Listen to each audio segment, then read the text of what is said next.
Hi guys, I just wanted to make this quick video so that we could kind of discuss a few things. First off, if you haven't signed up for the Remind text messaging system, sign up for it. There's been a few issues with Schoology, and Remind is going to be the best place to kind of send out those mass text messages. And also, if there is any, like yesterday, one of the sections didn't have the PowerPoint attached to it, and so someone was able to just send me a text message real quickly, and I was able to get it up right away.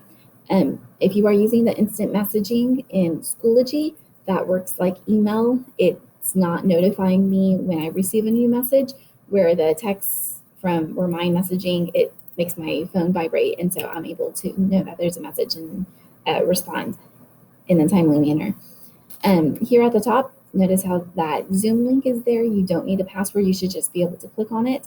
And I am there every day at 10:24. So if a student is at home and has a question, and by 10:24, they need to log on to Zoom. If they are having any tech difficulties, if there's any reason why they are unable to submit anything into Schoology, they should probably log on to the Zoom meeting so that we can have that one-on-one conversation and see what kind of arrangements need to be made. This video is going to end up coming right here so that students are able to see the quick announcements. We have WAGs. There were a few parents that I was noticing was asking the question, how do they know if their student is done for the day? And these WAGs are really going to help streamline everything. All teachers in Texas are required to do it, I believe. And so hopefully this is kind of consistent no matter who your teacher is. Here at the bottom, this is really what you're going to be focusing on, is things that you are submitting. So every day for myself, or now, we are just doing like a PowerPoint per day so that students aren't required to go into different files and folders and trying to just, get some good routines going on. And then as we advance, there may be some changes or multiple files to a day. But for right now, we're trying to make it as simple as possible.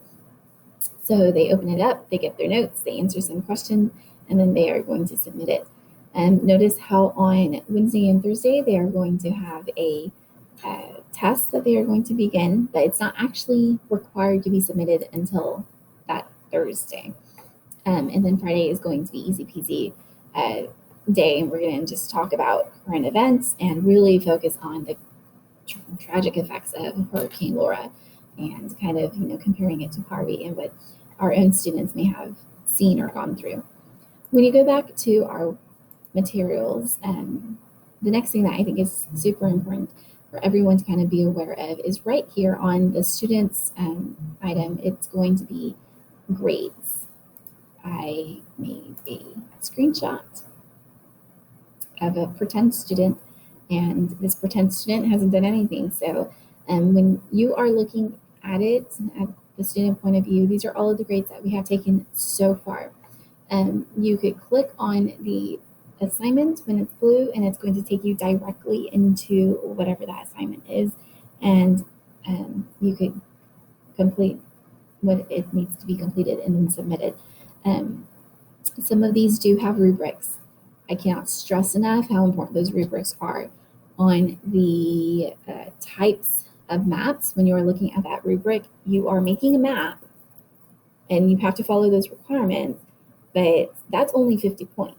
The next 50 points is going to come from those questions at the last slide that says answer these 5 questions, and you need to be able to answer those. So it's the map, which is worth 50, plus those questions, which is worth 50. I am noticing that a lot of people are only submitting the map and they're not doing the questions, and so they are earning 50% at most. If for this one assignment, you have until Friday to kind of add those questions into it, you are able to do a second submission, and I am able to look at both submissions. So I could see submission 1 is your map, and then I could go to submission 2 and see that you have answered those 5 questions to get all 50 points. Sorry, I have a sneeze.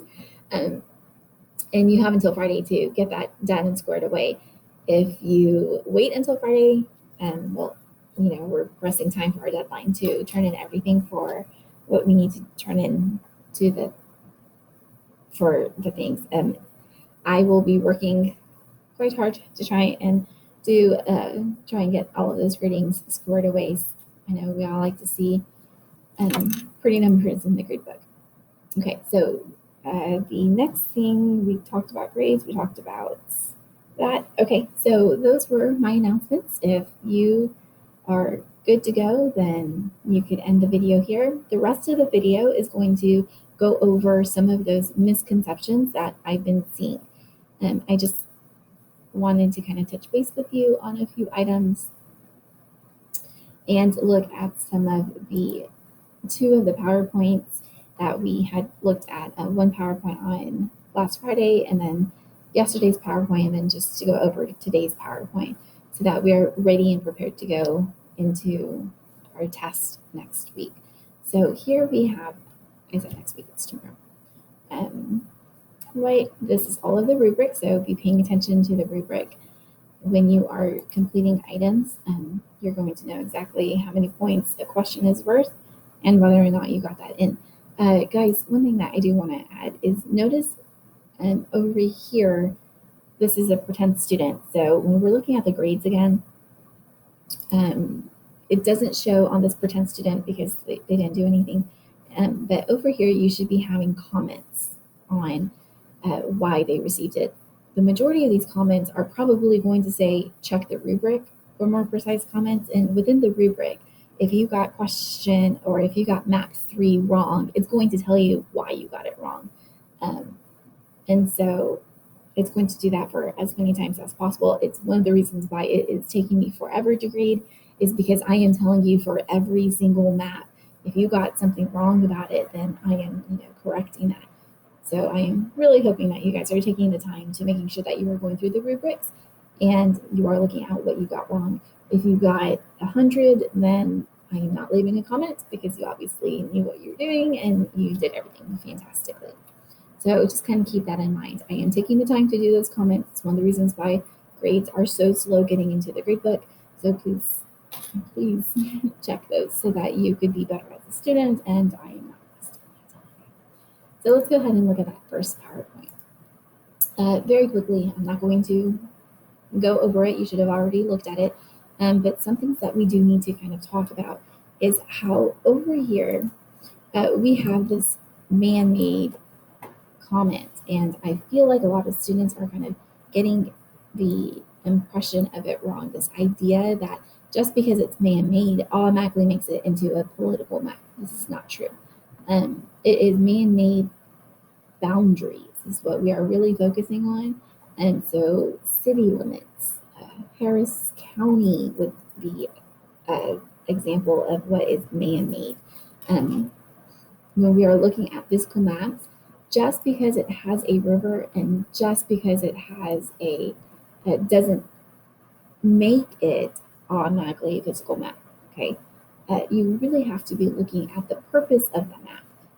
Look at the title, look at the key, and find what is that map trying to show you. In many cases, they are going to have countries labeled just so you know what country we're talking about.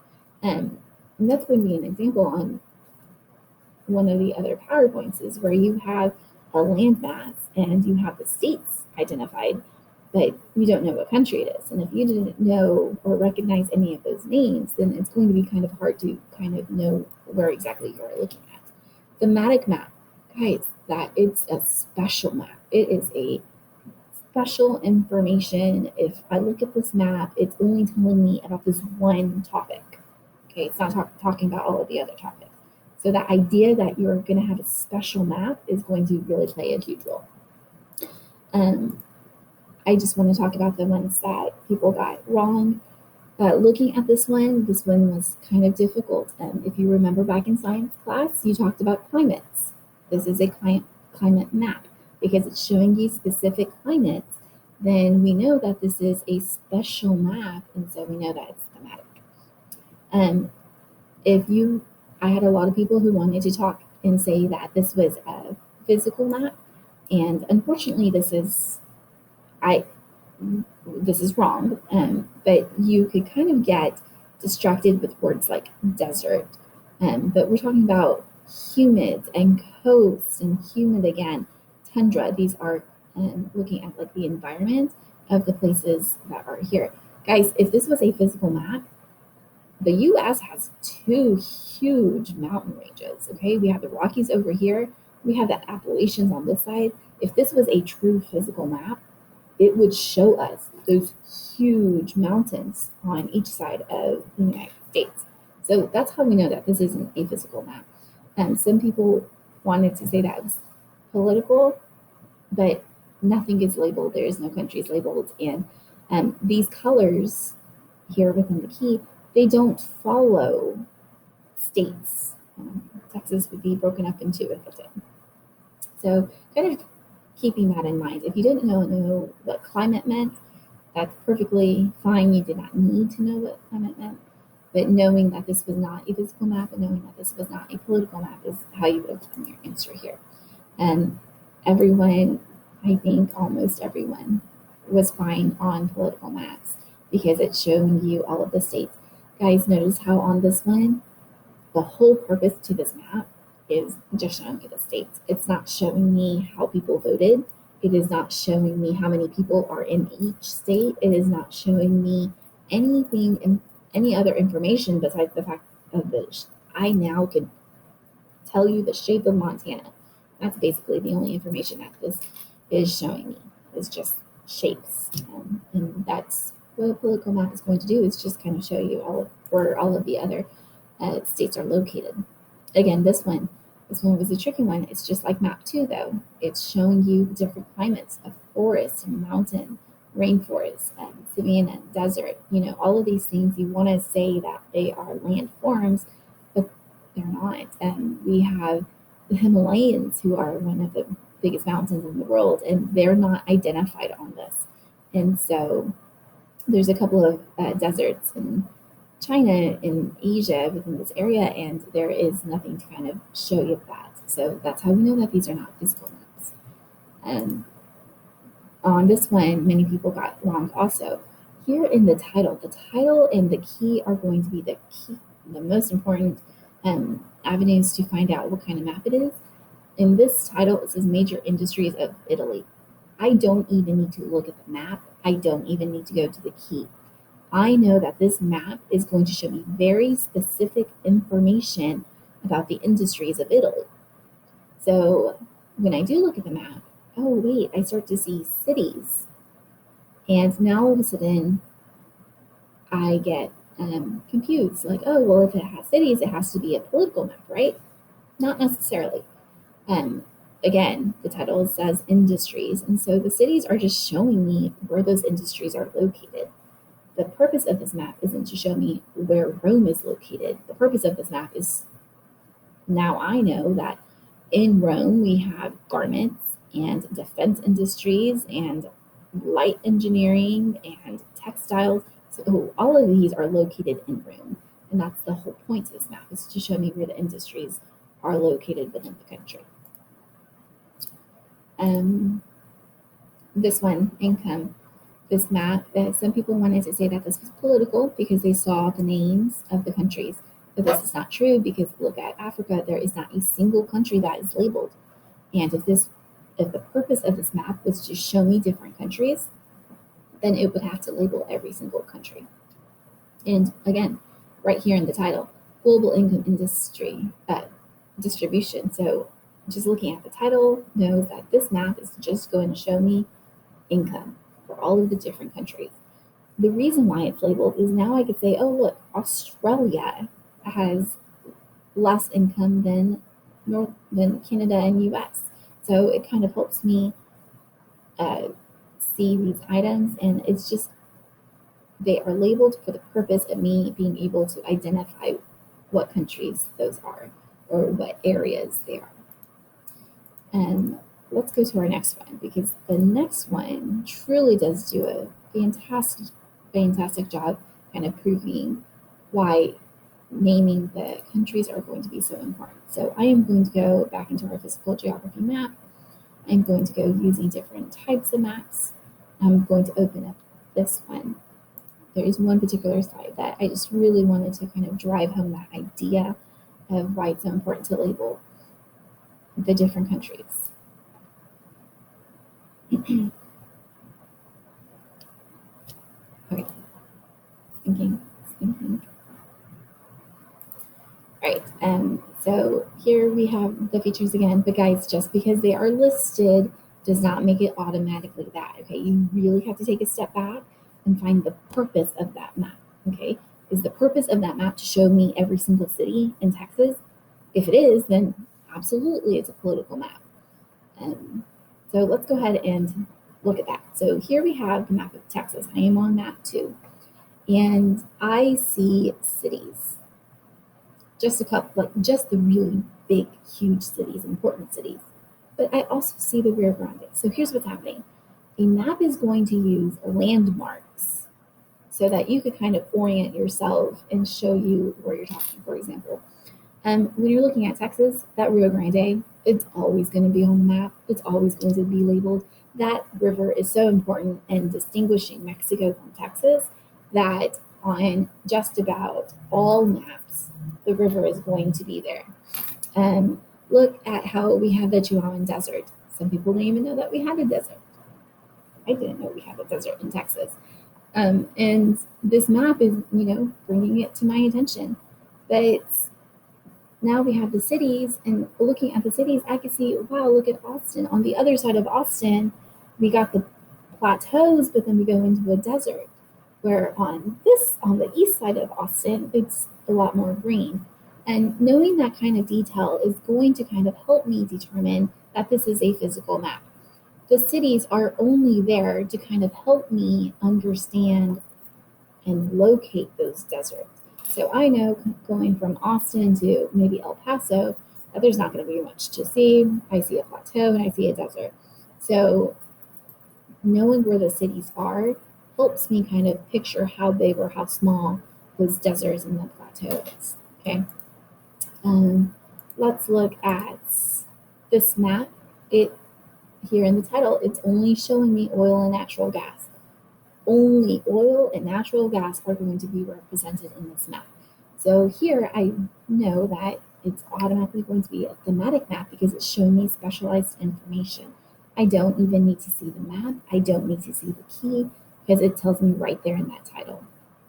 So not all maps are going to have titles, but when they do, it really does help kind of identify it. Here's the one that we are looking at. So obviously this is a political map because we see, different color states that are presented in the map. But if you are having a difficult time locating where these states are, a lot of people did. And one thing that really helped students was looking here and looking at these big lakes. So these lakes are going to kind of trigger our memory and, oh, okay, yeah, this does look kind of like the United States down here. So now we know that this is Canada.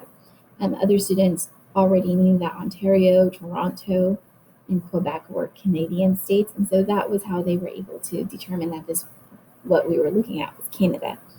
It would have helped all students if the United States was labeled and if Alaska was labeled. If those two items were labeled, I am pretty sure that everybody would have been able to be like, oh yeah, that's Canada, absolutely. So this is just kind of like reinforcing that idea that countries are really going to help. Let's go back to this one. We have countries here that are labeled Iran, Iraq, Oman, and Yemen. All of these different countries are labeled not because we are going to learn about those countries. It's because now we kind of could place and locate and orient ourselves on the area. So I know that this is going to be Saudi Arabia. It also says it there in the title, but knowing where all of these countries are, it helps me kind of identify where the map, like where in the world the map is actually showing. Okay. Let's go ahead and just very quickly touch on today's PowerPoint, which was distortion. So this one was a little bit tricky. And the idea is that if you were to have a beautiful globe that's round and perfect, how are we going to make that turn into a flat piece of paper? And in all honesty, you're not going to really be able to do that easily. And this one, I obviously messed up somewhere because it's not located there.